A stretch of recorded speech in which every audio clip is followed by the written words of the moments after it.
Hello, Tech fans, and welcome into the latest TechSideline podcast, originating from TSL's high-tech studios in the Virginia Tech Corporate Research Center. Whether you're watching or listening live or archived, we're so glad you could join us today as we record on Monday, September 30th. We will recap the 45-10 win for Duke over Virginia Tech and take a big picture look at the state of Tech football. Our crew today, the same as always. We've got Malcolm, yes, he's related, Stewart behind the scenes producing on the podcast set, our managing editor, Chris Coleman, our founder and head honcho, Will Stewart, and I'm your podcast host, Evan Hughes. So glad that everybody could be with us today, again, recording on Monday, September 30th. A reminder that this week and every week, the TSL podcast is presented by the Fisher Law Firm, Virginia's trusted DUI and traffic defense firm, dedicated to defending individuals charged with traffic-related offenses. From their offices in Blacksburg and Roanoke, the Fisher Law Firm handles cases throughout the Commonwealth of Virginia. To date, the firm has defended more than 30,000 people charged with moving violations. For a free consultation, call anytime, day or evening, toll free at 1-800-680-7031. Again, that's 1-800-680-7031, or you can email them at info@fisherlegal.com. Gentlemen, good morning to you guys. It is a kind of an overcast morning in Blacksburg, but as I pulled in to the TSL offices today, you can notice that the leaves are starting to change color and fall is upon us, a great time of the year. And it was 90 degrees yesterday, and it's forecast to be in the 80s this week, so it's crazy. It's the hottest September on record since the 50s in Blacksburg, I think. And probably one of the driest, too. So it's September 30th today, is that right? Yes. So we're almost into October. Yeah. So I was talking to somebody the other day, and she said it's actually the occupational therapist for my broken finger. And she knows exactly when the last time her husband mowed the lawn was, because they had visitors on something like July 27th, and he mowed the lawn on July 26th, and that's it. Hadn't mowed it since then. So 2 full months of not mowing the lawn. Wow. Tells you how dry it's been. Well, and speaking of the weather, on Friday night when the Hokies played Duke, I thought it was one of the best games of what? I mean, it was a beautiful day all day in Blacksburg. I mean, It was perfect. Yeah, the weather was perfect and no rain, and it was all set up right there on a tee. Beautiful evening for football. I did want to quickly, Chris did get to hang out with a favorite baseball player of his growing up in Andrew Jones. How was that? Oh, it was great. Got to talk. I knew I was going to meet him. I figured, I'd get a picture with him, hello and all that, but actually talk baseball with him for 15 or 20 minutes, and he works in the front office for the Braves right now. So it was good to talk about everything from like clubhouse chemistry to when you start resting starters, if you've already clinched the division, things like that. Just good baseball conversation. Awesome. And how was your tailgate, Will? It was good. Tailgated with some buddies over on Edgewood Lane, and we had a good turnout. So I knew the crowd was going to be good. There were almost 60,000 people. That was the announced attendance was 59 something. And I knew it was going to be good because you get a lot of email and text traffic and things like that. So I knew turnout would be good, and our tailgate was good. We didn't have any former professional athletes there, but but you did have Stick It and Ale there. We did, of course, as always. Yep. We had a keg of it at our tailgate. Look at that. Yeah. There you go. It was really cool to see on TSL social media, by the way, going into Gucci Kroger, the amount of Stick It in Ale that was there. That was a lot. Yeah, we put a picture on Twitter of just a mountain of Stick It in Ale. I think 400 cases got delivered to Blacksburg, and 200 were sent to Kroger, that one Kroger on South Main Street in Blacksburg. Could be, or maybe the two of them together, but there was a lot of it at Kroger. That's fantastic. Well, we talked about how beautiful the night was on Friday night. We talked about the fans that were there. We've literally talked about every single positive thing that happened on Friday. And now we're out of positive things. And now we dive into the conversation. And Virginia Tech was looking to extend its winning streak to 3 games on Friday, pick up its first ACC victory of the season. And despite leading 3-0, Hokies fall 45-10. It's their worst loss at home since Houston beat the Hokies 49-12 in the 70s. Chris, I'll start with you. From the X's and O's standpoint, what did you make of the loss? Defensively, the first quarter, we looked like old school Virginia Tech defense. Offensively, it basically looked like we took the game plan from the second half of the Furman game, which worked, and just went with it for the Duke game, which obviously didn't work. But to me, with the injuries to Willis and Hooker, these injuries have not been announced by Virginia Tech, nor will Right, these aren't official. It's just we hear Willis has a sprained AC joint in his throwing shoulder. We hear that Hooker has a torn labrum in his non-throwing shoulder. I mean, Virginia Tech's quarterbacks are banged up right now. And to me, that whole game plan was about protecting Virginia Tech's quarterbacks, keeping them upright, and, hoping the defense holds Duke down and you win a low-scoring game. Because Virginia Tech's only chance was to win a low-scoring game. I picked Duke to win 20-17. I just couldn't see Virginia Tech getting over 20 points against their defense with as banged up as Virginia Tech's quarterbacks are and as bad as the rest of the offense has been. So that's what that game plan was all about. But when Duke starts scoring and they keep scoring and they keep scoring, that game plan goes out the window, or at least it should, or maybe it shouldn't, because Tech even if they had just started throwing the ball all over the field, they had no chance to come back. They weren't going to come back against Duke. Yeah. And so at some point it becomes important to try to keep your quarterbacks as healthy as possible for the rest of the season. So quite frankly, I expect a similar game plan against Miami. And a game that is 95% chance unwinnable for Virginia Tech. Yeah. It's more important to have upright quarterbacks for the remainder of the ACC schedule when you have more of a chance to win. So I would expect another conservative approach on Saturday. There's been a lot of criticism of the offense, and certainly some of it's warranted, but we just don't know what the quarterbacks can and can't do and how that affects play calling and all that sort of thing. You watch Ryan Willis and you can't tell he's hurt. I didn't think so anyway. He delivered, for example, once Duke got up 7-3, he delivered a nice ball about 30 or 35 yards down the middle. It wasn't perfectly accurate, but it was well thrown. It had some zip on it, and it hit Trey Turner in the hands. So you watching. If you don't follow it closely, you don't really think, oh, yeah, he's hurt, and you don't really know that Hendon Hooker is hurt. So some of the criticisms found it. Like, one thing I wasn't happy with was the 1st and goal from the 6 and, run it up the middle. The strength of your team is not your offensive line. They're young. There's a lot of talent there, but they're young. They're freshmen and sophomores. One of the strengths of Duke's team is not necessarily the athleticism and playmaking ability of their defensive line, but the age and maturity of their defensive line. You run Deshaun McCleason. Deshaun doesn't break a lot of tackles. So from the 6-yard line, you run him up the middle twice.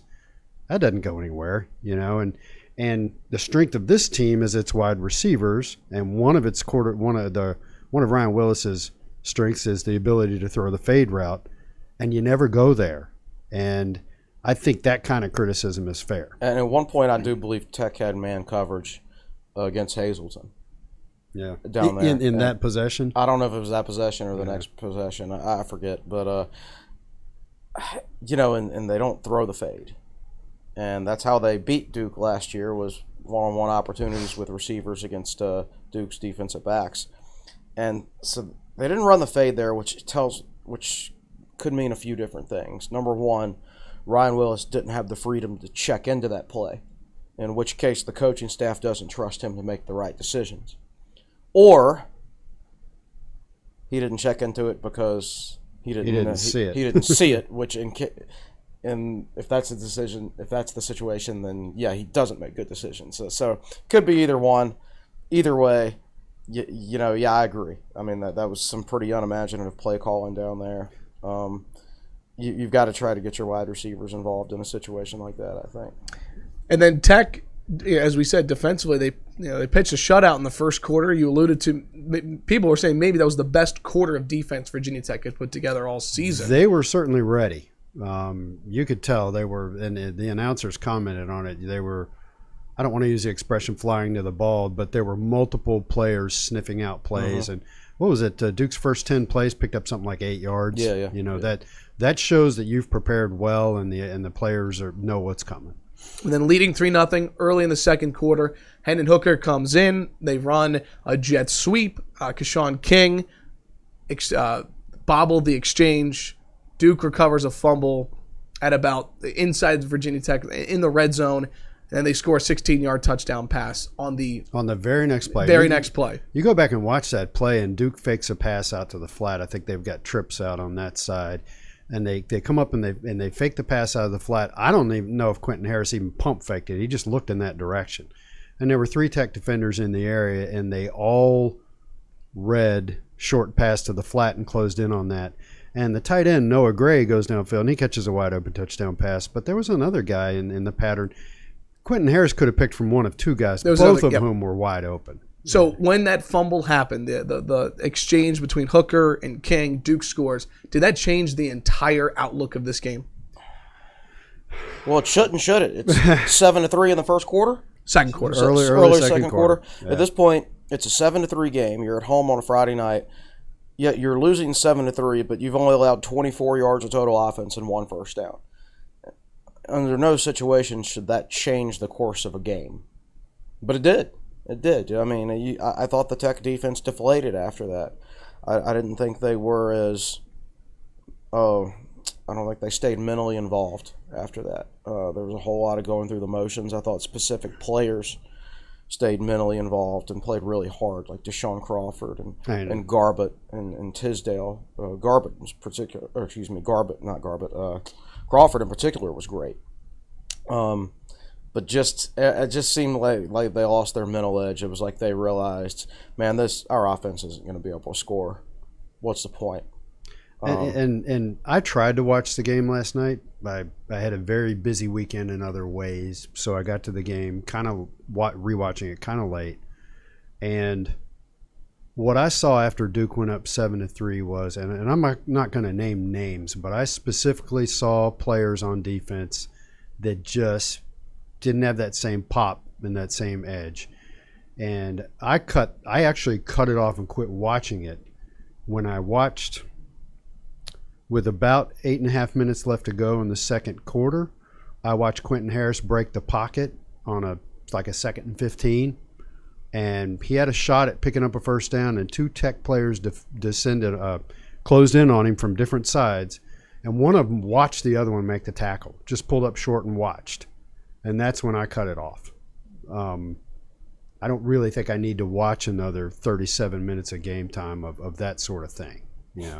So anyway, we're getting down into the details of this game, but I don't think that's really what people want us to talk about today. Well, that leads me into my next bullet point, because after the game, Will, you went to social media, and I want to read the tweet for those that did not see it. You said, quote, "Welp, you don't recover from this one," close quote.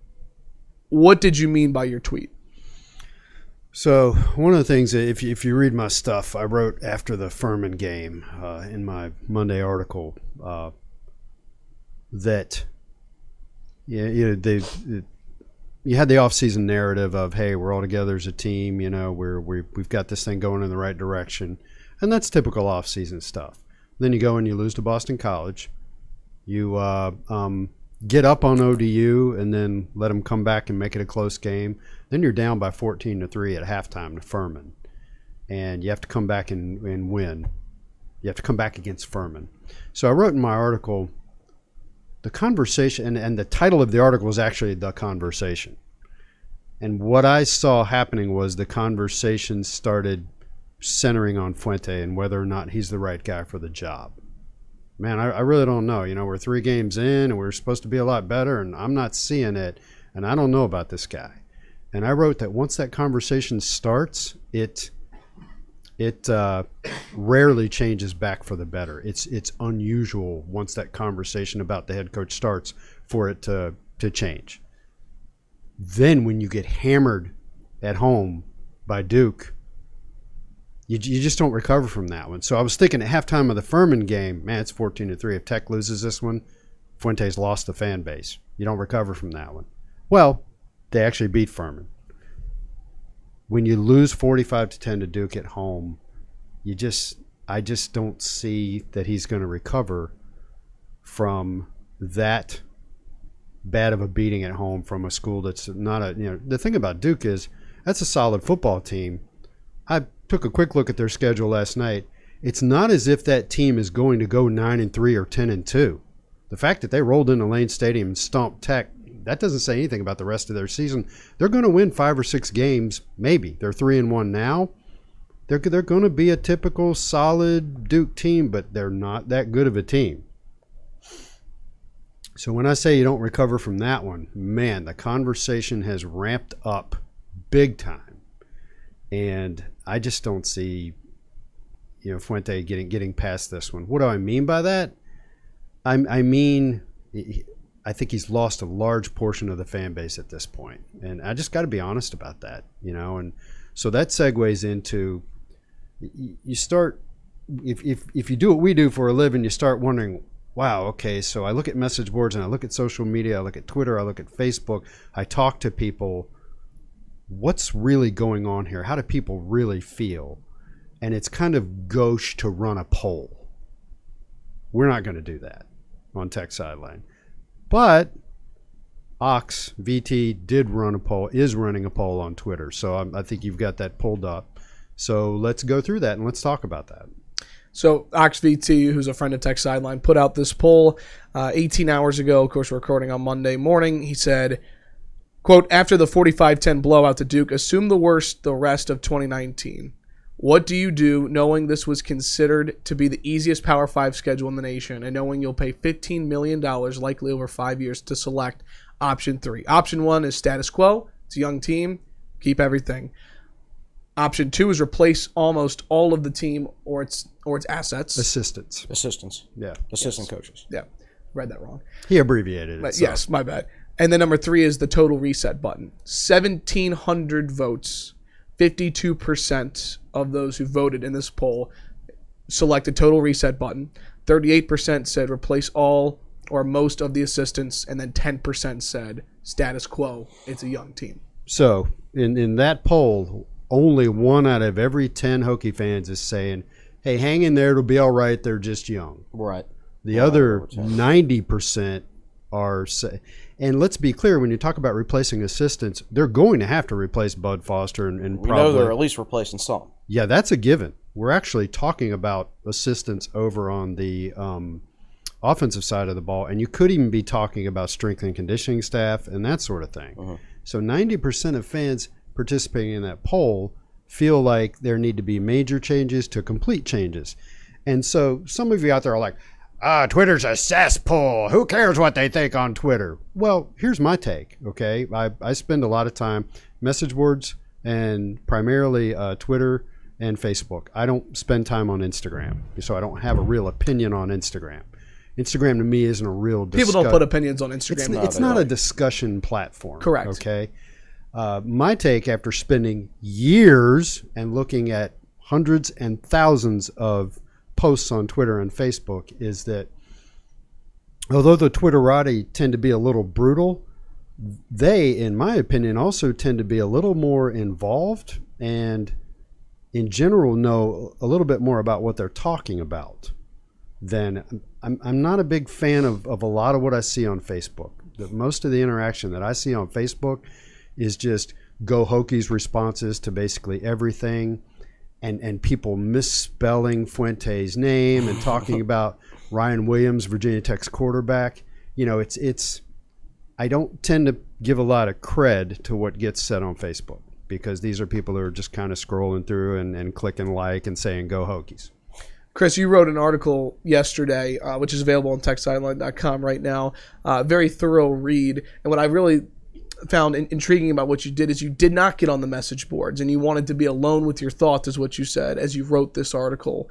Yeah, I mean, I talked to a few people who I know the program really well, right, and wanted to match up their thoughts with my own and see if they matched. You titled I'm sorry, go ahead. No, I'm sorry, I didn't mean to cut you off, but you titled that article "Jumping the Fence." So I'll ask you what I asked Will about his tweet. What did you mean by the title of that article? I mean, it means you change your opinion from one side to the other.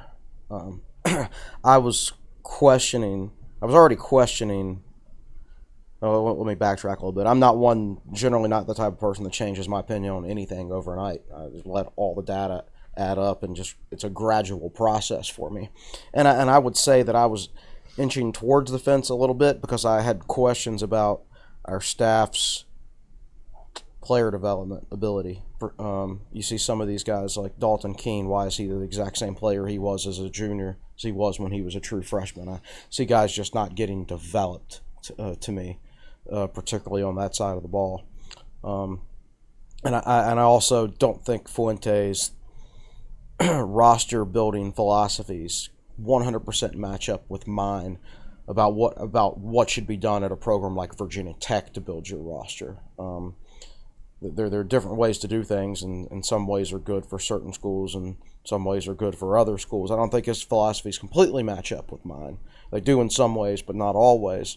So I was moving that way a little bit, and I think I probably wrote after the ODU game that I thought we needed to replace a couple of offensive coaches, though I wasn't going to say who it was. But that game yesterday knocked me all the way to the other side of the fence, and I started thinking about the entire program. And this isn't all a Fuente thing. I pretty much want to gut the whole program. There were parts of the program that I'm not going to say who or what or where, but there were parts of the program that I thought should have been changed when Frank Beamer retired. That was an opportunity. And I'm not really talking about Bud Foster here. I'm talking about other parts of the program that most people don't talk about. Some things should have been blown up when Beamer retired, and they weren't. So Fuente really inherited a program that was 50% Beamer's and 50% his. And some of the stuff that he inherited, I think, has been a hindrance for him. But I think, and I want to blow all of it up, to be quite honest with you. But the thing is, if you blow the entire thing up, let's say every single assistant except for Justin Hamilton probably is gone after this season, whole new staff next year, and let's say he still gets fired after 2020. That means you've got a different coaching staff in terms of assistant coaches. You've got a different coaching staff in 2019, 2020, and then Fuente's fired, and then you got a whole different staff in 2021. So that's, if you're a quarterback or a running back or a defensive back or a defensive lineman, that means you've got 3 different coaches in 3 years. It's just a tough situation. And that's a tough situation, and this is a program that needs some stability. We can't be a program where the personnel, whether that's coaches or players or whatever, they're just streaming in and out of the program. You know, there has to be roster stability. There has to be coaching staff stability. This is not a program that will do well with a whole lot of turnover, in my opinion. Now, there needs to be turnover sometimes. Like right now, I think there needs to be massive turnover because a lot of the people involved just aren't good enough. But on a yearly basis, you know, you can't have assistants cycling in and out of the program and things like that. So I would rather have 2 different coaching staffs over 3 years than 3 different coaching staffs over 3 years. Yeah. So one of the one of the options here is that you fully to completely revamp the assistant coaching staff. So everybody goes back to 1992. Oh, that worked for Frank Beamer. Dave Brain said, "I think you're a good coach, but I think you need some new assistants," and he went out and got them, and by golly, that turned the program around.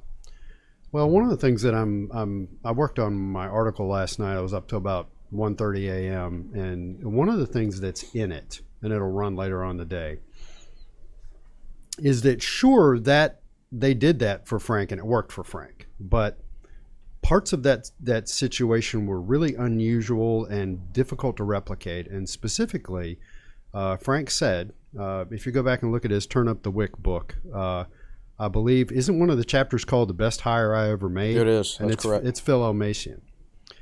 And so Frank had been coaching here 6 years. They wiped out the coaching staff. And what was unique about that is that Elmasian was already a guy who never stayed anywhere more than a year or 2. He didn't care if he had job stability or not.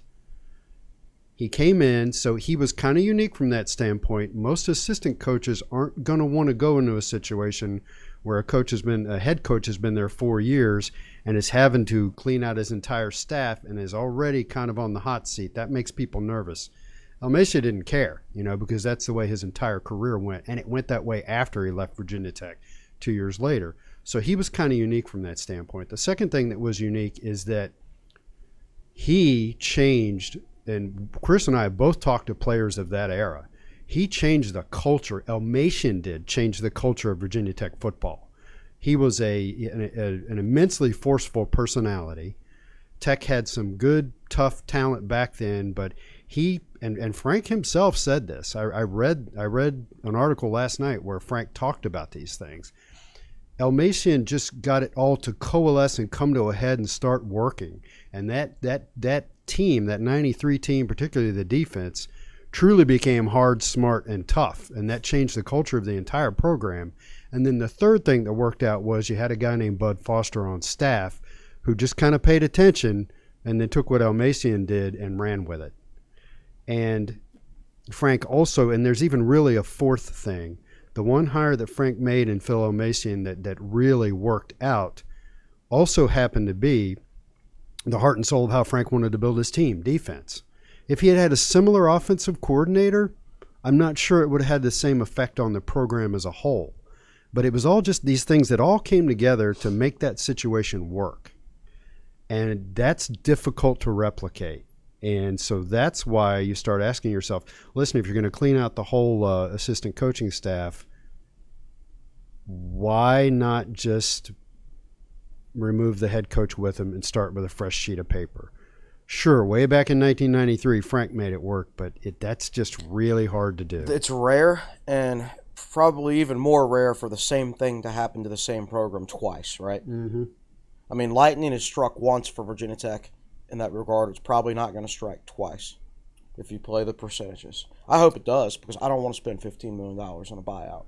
Or $12.5 million next year, or whatever. We are not standing here with pitchforks at the gate. You know, we don't want this to happen. We want things to work out. Let's be perfectly clear about that. We probably should have led with that. Yeah. You know, and I have the utmost respect for Fuente as a person. You know, he is a person who wants to win and wants to run the program the right way. He's, you know, he takes a beating for his personality, whatever that is, you know. Yeah, but I watched Notre Dame, Virginia, and I've never seen Brian Kelly smile a day in my life, and all they do is win games, right? Because Brian Kelly's a really good coach, and he's got really good assistants, which I don't think Fuente has. I don't know if it's too late for him to recover from that or not, but I don't think he hired good assistants. Bo Pelini, all the man did is win in Nebraska. I don't think anybody is looking forward to having breakfast with Bo Pelini anytime soon, right? Maybe faux Pelini, but not right, Bo right, Pelini. yeah, The best winner. exactly. So the whole personality thing, like that's overblown. Like Pelini was pretty much a jerk, right? And he got fired for being a jerk because he never won fewer than 9 games in Nebraska. Yeah. And Fuente's not a jerk at all. He might not be the warm and fuzzy guy and everything like that, but he's not like Pelini or some of these other guys you see. So that has nothing to do with Virginia Tech's winning and losing right now. Right. What has to do with their winning and losing is player development or lack thereof. Preparation. Maybe there are X's and O's on the offensive side of the ball. And at this point, if the fan base has lost confidence, they've definitely lost confidence in the assistant coaches. So if the fan base is losing confidence in the assistant coaches, even though the players will never admit this publicly, but they probably have to, at least some of them have, and when the players start losing confidence in the coaching staff, then things are going to descend fairly rapidly. And I think we saw part of that descent on Friday night. So let me jump in here and say another thing I'm putting in my article is you look at how quickly things collapsed Friday night. It's my opinion, and I'll admit I didn't play football beyond 9th grade. But I've been watching this stuff for many years. It's my opinion for players to keep playing hard through adversity, they have to feel a couple of things. Number one, they have to feel that the coaching staff is putting them in a position to win. And that means that they're getting developed in the off season, but in season they're well prepared for a game, that the play calling is putting them in a position to win and using the best players in the best ways. And I think the second thing is players need to look around and know that the best players are on the field, that favorites are not being played, that there's no sentimentality for anything, that if you're performing, then you get to start and you get most of the playing time. And I think as long as you have those two things, players will keep playing hard for you. And when they don't play hard for you throughout the course of a game, I'm not going to use the Q word. I'm not going to go there. If they're not resilient and they don't play till the final whistle after 60 minutes, then they're not believing in something. They're not trusting. They'll check out mentally. There's a difference between the Q word and checking out mentally. Yeah. And so you may see, so we're sitting here having this conversation after the 4th game of the season. There's still 8 games to go. Maybe something amazing will happen. Maybe, I don't know. We just have to wait and see. But I sit here and say I'm a Miami Dolphins fan. I'm not really. I look at the scores. The Dolphins are tanking, and yet they'll play well in the first half. They'll be down by a touchdown at halftime, and then they'll lose by 3 or 4 scores. That's because they're just not.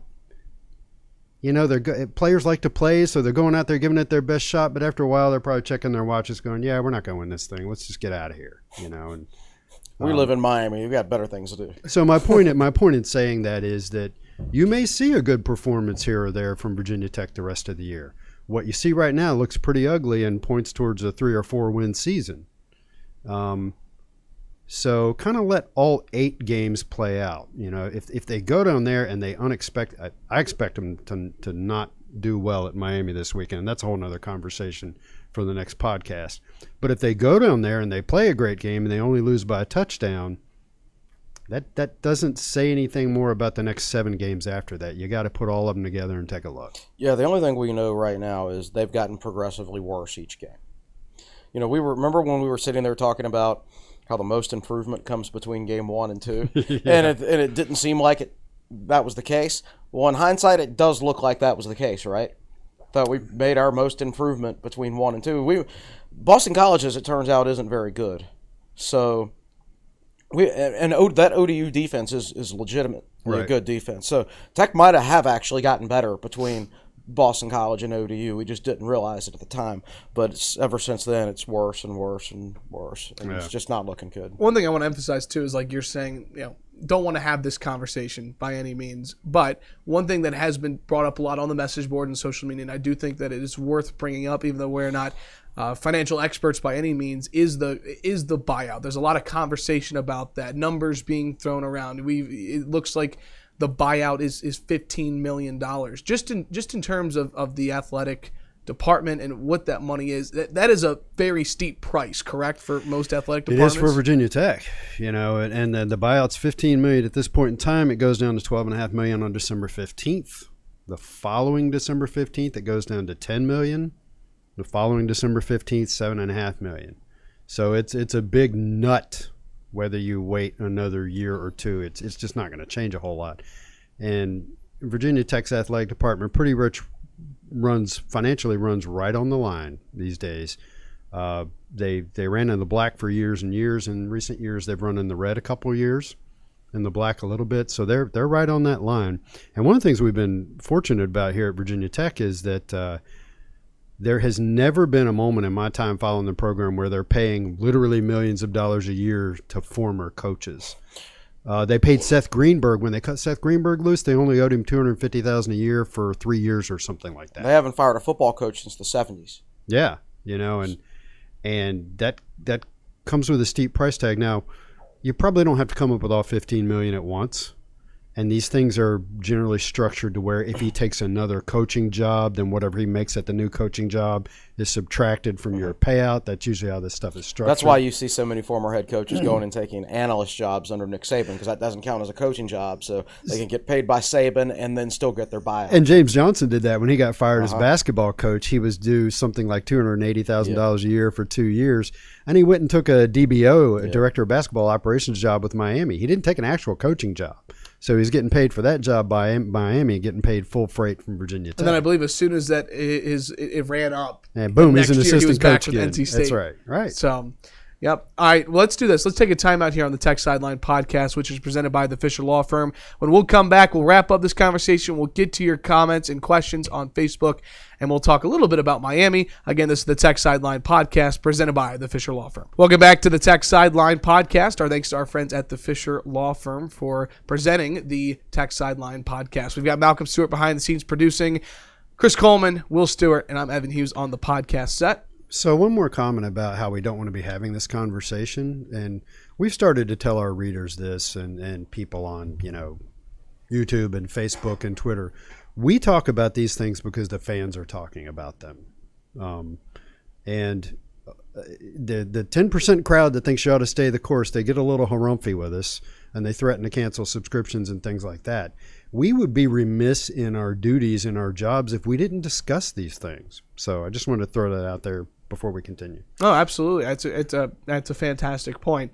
Again, we'll get to comments on Facebook here shortly, but I do kind of want to wrap up this conversation with this because today is September 30th, and we're talking about this. There are still 8 games remaining on this schedule.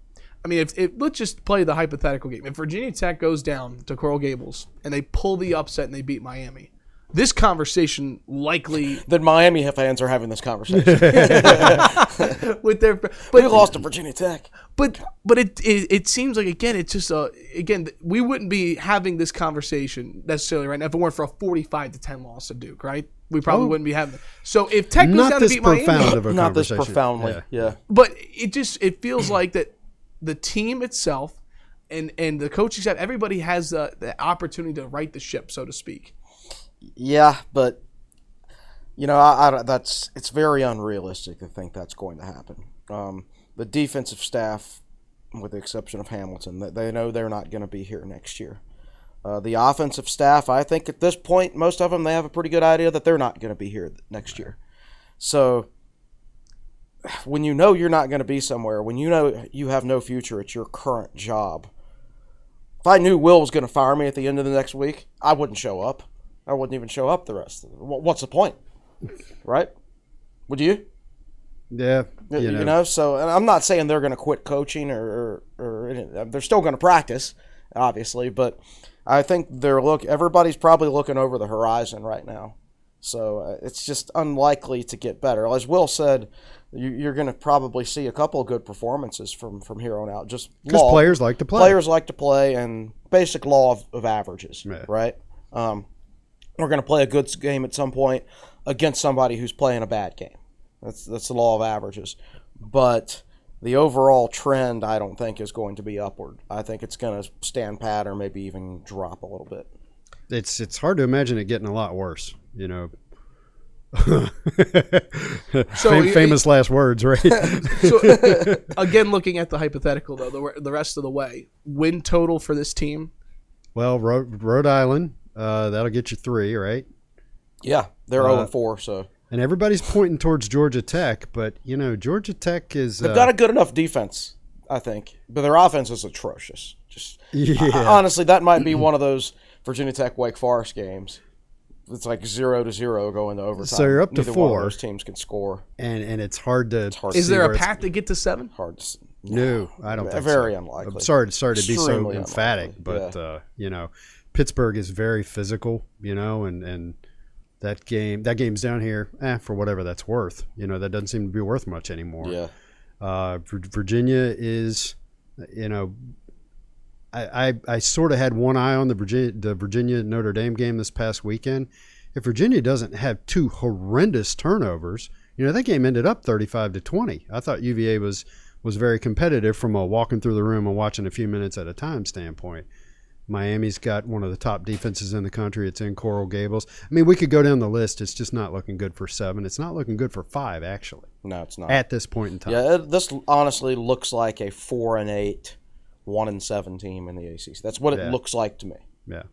Last thing I want to hit on this. I was thinking about this morning and what this coaching staff has accomplished thus far, right? Like a 10-win season, a 9-win season to begin, an ACC Coastal title in Justin Fuente's first year, losing by a touchdown to Clemson in the ACC championship game. I was thinking about a year removed. Think about this just last year, where this team was a year ago. They were ranked 12th in the country, undefeated, going into Old Dominion. 2 weeks from the Old Dominion game, we're welcoming in Notre Dame with a chance. If they were undefeated and beat Notre Dame, people were talking about the college football playoff for Virginia Tech. That was just a year ago. Yeah, that was about a year ago, and this is where. So, it just not really a question, but I was just thinking about how. I mean, there were fans. If they beat Notre Dame, they took care of business against Old Dominion and Duke. It could have been a top 10 matchup in Lane. We're talking about game day coming in. I was writing about it. Wow. So, what the last year? I mean, just what has happened is the big question. I mean, because this was where there was a year ago. This is where that Virginia Tech was a year ago. That this same coaching staff had Virginia Tech. Obviously, when they beat Florida State, Florida State turned out to be frauds. The win didn't mean anything. We thought it meant something at the time, and it did not, because Florida State's hasn't been good. There's certainly an issue with player development, in my opinion. Now, there's a lot of youth, and I don't think last year's team was going to be particularly good. And knowing what I know now, playing as many freshmen as we are, I think we're capped this year, even with excellent coaching. But I do think that there is a player development issue. I think the coaches in general are good enough when they have developed players. And when Fuente took over, they had a lot of developed players. Isaiah Ford, Cam Phillips, those guys had already been developed. Edmonds already developed. Kennecanum already developed. Lots of really good players that had already been developed. And now you see a lot of the guys. Our wide receivers have developed under Fuente, under this staff. You haven't seen really much development from the running backs. Dalton Keene, I thought, was amazing 2 years ago when he was a true freshman H-back, and he had never played H-back or tight end before. He was a high school running back. To do what he did as a true freshman was amazing. And now he's just like the exact same player as he was 2 years ago. So when you take over with a group of developed players and you win with them, great. But I just haven't seen the player development from Virginia Tech, from this set of coaches. Once those older players cycled out of the program, I don't think we should have been as good because we've been really young, but you should see more development from those guys.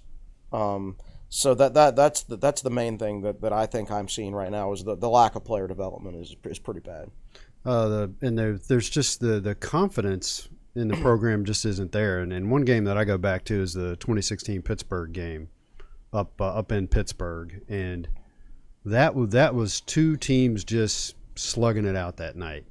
And Tech just I remember there was a clip of Fuente coming over to the sidelines at one point.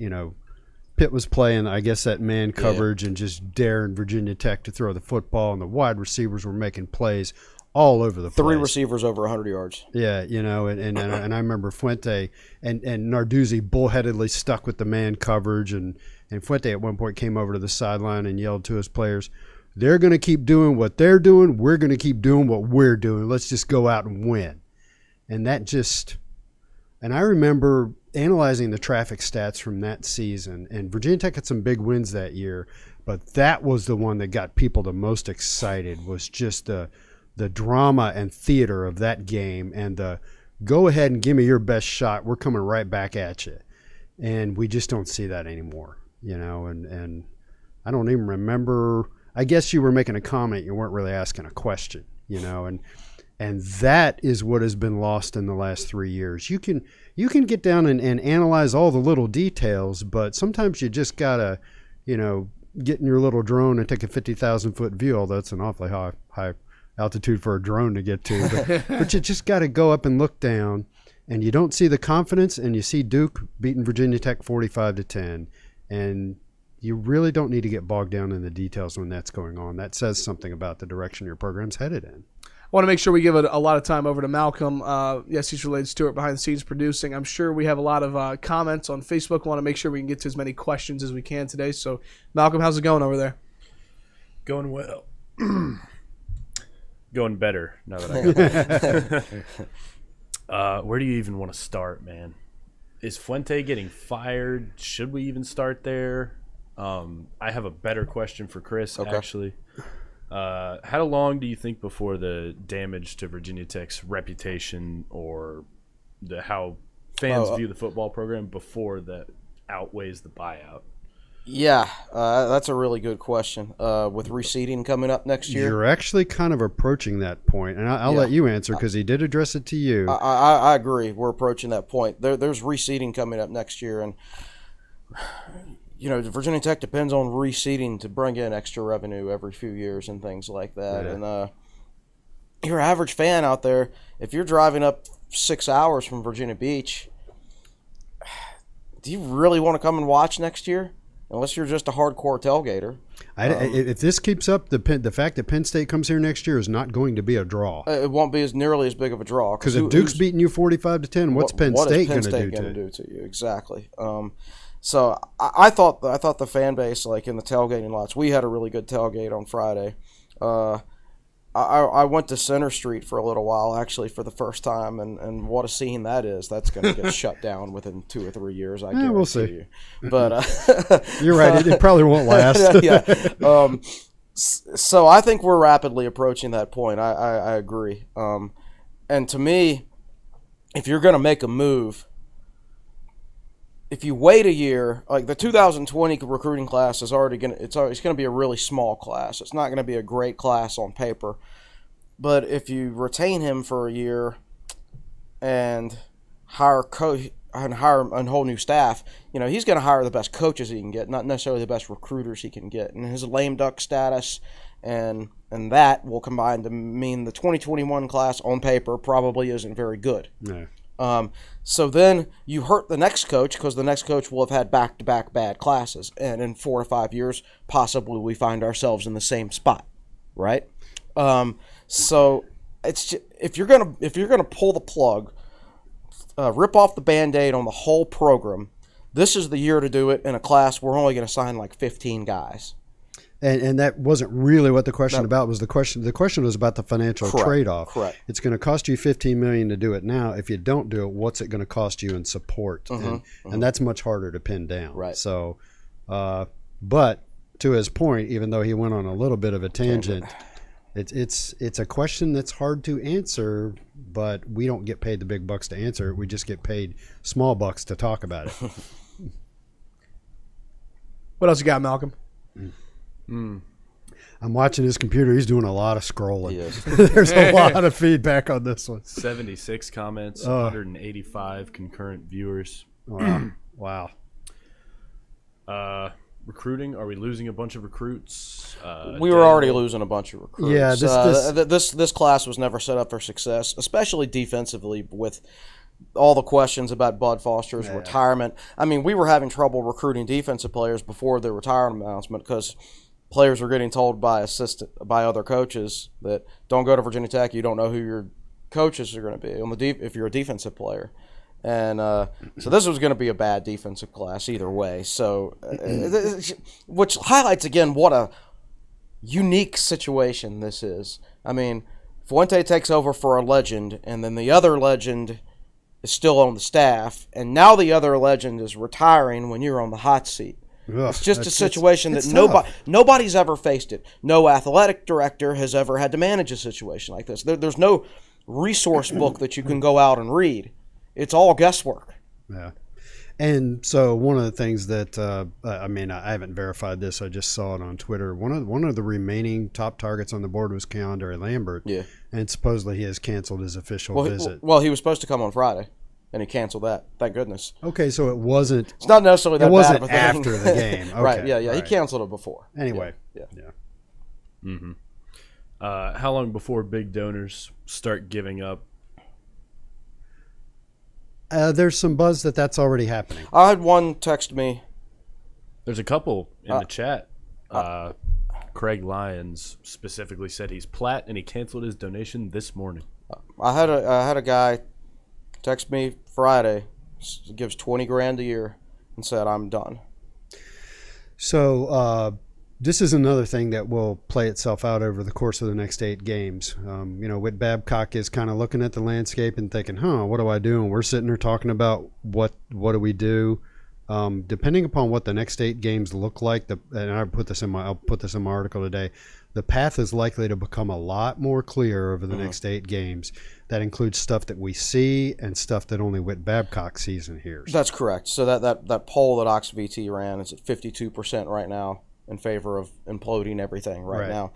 Okay, if Miami trounces Tech on Saturday, that's going to creep up to 55, 56%. Yeah. And then Tech will beat Rhode Island and it won't change. And then if you lose to UNC, then it's up to 58 or 60%. Right. So it's going to move up like 2% every loss. At least. Right. Yeah. So, so the path will become clearer along the way. Michael Watson said he tried to ask this a few weeks ago on the message board. We always talked about the 2020 being 2020 being the year everything came together, then Foster announces his retirement. Assuming Fuente stays, are we better getting a defensive coordinator that runs a similar system or something different? Well, assuming Fuente stays, it's better to get a similar guy. A guy with a similar system, so there's very little adjustment because of the personnel. If the personnel, all right. So if Fuente stays, then he's probably only got one more year after that to get it right. So there's no reason to totally change defensive schemes, which will take at least a year for players to get used to, everything like that. You got to get a very similar scheme in there that it's not going to take a long adjustment period. Yeah. That's very, very important. I think the Old Dominion defensive coordinator, David Blackwell, if Bobby Wilder gets fired from ODU, then that he will be available. And he's a guy who he makes defenses better right away. He makes defenses better right away. What he did at ECU was great. What he's done at ODU was great. 6 years as a linebacker coach at Clemson. And he doesn't care about the status of the head coach, whether he's on the hot seat or not.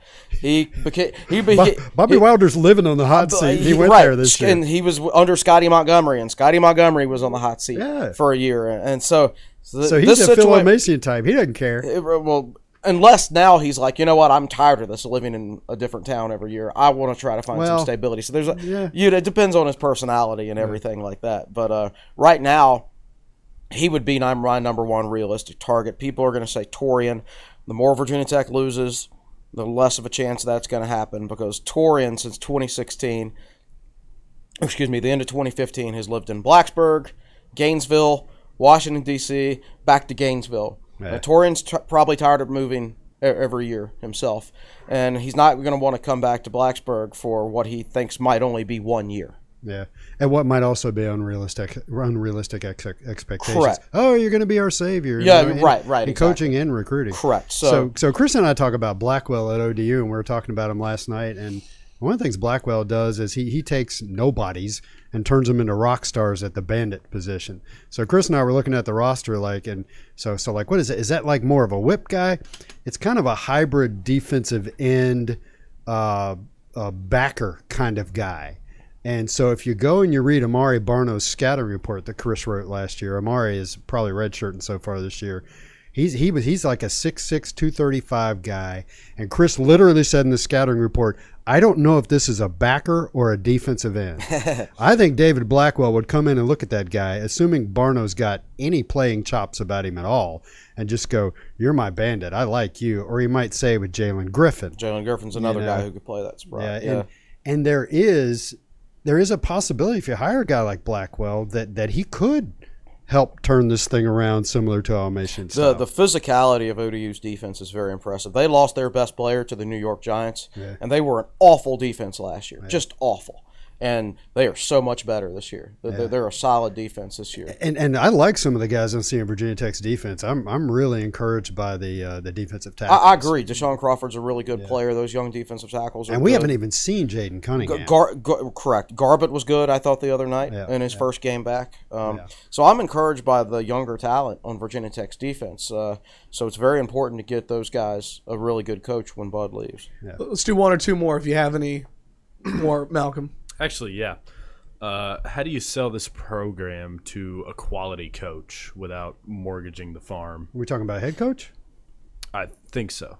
Oh, probably, or just coaches in general, because we're losing the defensive coordinator. Yeah, there's two ways to answer that. As far as assistant coaches right now, that's the problem. That's a little tough. That's a little tough. Finding an entire staff of really competent Power 5 level coaches to come in and coach for 1 year, with the possibility of only coaching 1 year, is very difficult. And that's another one of the reasons I'm in favor of just ripping the Band-Aid off. Now, as far as head coaches go, and I think I'm putting this in my article today, this is still a good job. You know, it's I don't want to open a can of worms discussion about Virginia Tech's overall commitment to football. I do think the Hokies are falling behind in the facilities arms race. Specifically, everybody they're recruiting against has a awesome $50 million building. Virginia Tech doesn't have any plans to build one, but that's a whole nother discussion. As far as the fan base, the conference, and the division in the conference, I don't think the recruiting hotbed is what it used to be, so that could be a little problematic. But overall, you've got, there were 60,000 fans there the other night, even though the last 10 games for this team have been pretty rough. So I think the built-in fan support is there, and I think there are guys out there, and we can throw names out like David Clausen and maybe even Dino Babers. I'm not saying hire Babers, but there are guys who are to one degree or another proven at the P5 level that you could probably get away from other schools and get to Virginia Tech. The bigger issue is how much money will Virginia Tech have to spend on assistant coaches? Because if you're buying out this whole staff, including Fuente, that's tough. If I'm a head coach, I feel confident that I can do the job at Virginia Tech if I have the right assistants. But guess what? Those guys cost money these days. Yeah. Assistant coaches cost money. I'm not taking this job unless I know I have a big enough budget to go out and hire the best assistants. And that's what I question. That's what I'm not 100% sure about these days. You look at some of the budgets. So Ohio State, $7.4 million amongst its staff. Clemson, $6.8 million amongst staff. A&M, $6.8.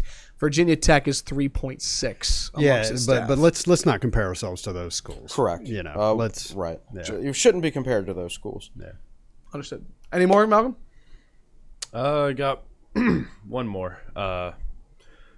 Sort of a sidebar. Was Foster staying potentially actually a bad thing for? And who's asking that? Eric Fisher. Long term. I think short term it was very, very good because we had a lot of great players on the defensive side of the ball. Long term, I don't think it's been so good. I think what's gone on in his personal life and his health has affected him from a recruiting standpoint.